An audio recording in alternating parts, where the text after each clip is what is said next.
Good day everyone! Welcome to my YouTube channel. In this video ay isi-share ko sa inyo kung paano gumawa ng video presentation when applying a job as a nanny cleaner or a caregiver, like for example in Hong Kong, Singapore, Russia, Middle East,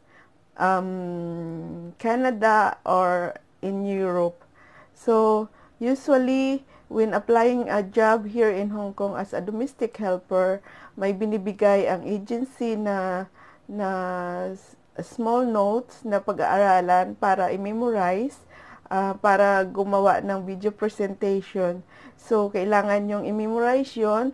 But if you're applying in Russia, Canada, or in other parts of Europe, wala na dapat kayong i-memorize, kundi kung ano lang ang inyong background and experience. So, i-share ko sa inyo a simple tips kung paano mag-apply as a nanny or cleaner through online, and how to make a video presentation. First of all, if you have a long hair like me, so if you make a video, you have to put your hair at the back like this, or you have to tie up your hair or make a clip so that you are looking nice and neat and presentable. And then if you are applying as a domestic helper in Hong Kong or Singapore, you have to follow the rules of the agency.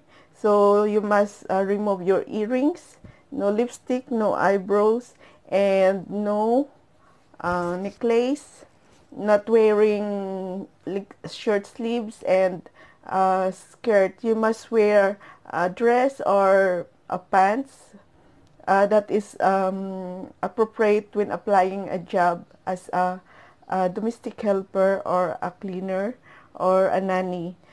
Same in Russia. In Russia, it's not that very strict, but of course, when applying a job, you must know the limit. So you must look presentable.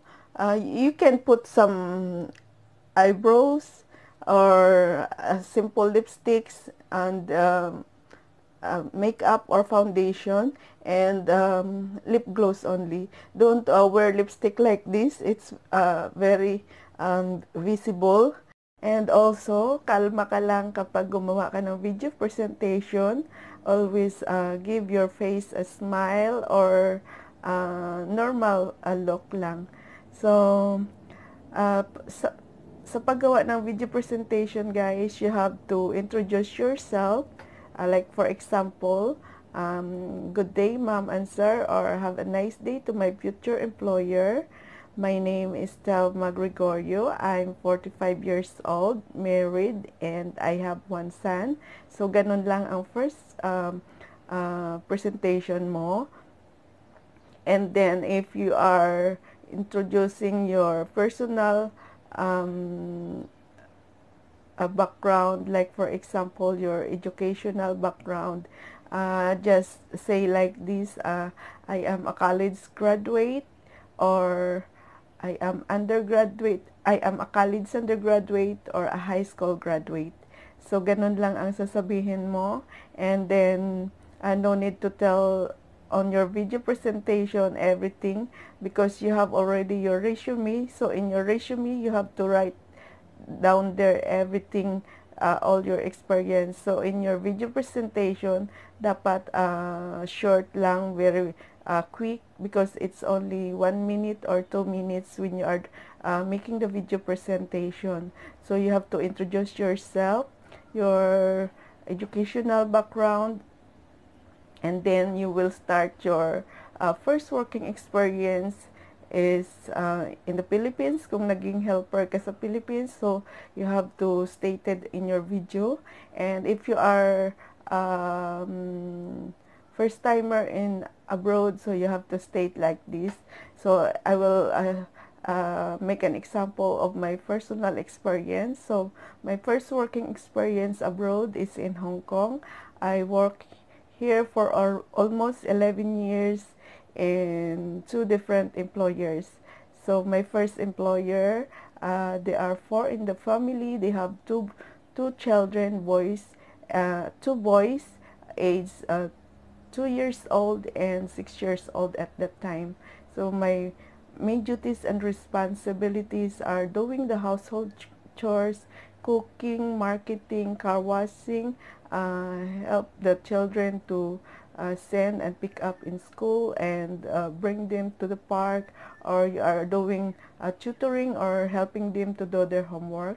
And also my second employer, there are four in the family. They have two children, all girls, aged 3 years old and newborn baby. And also my duties and responsibilities are almost the same with my first employer.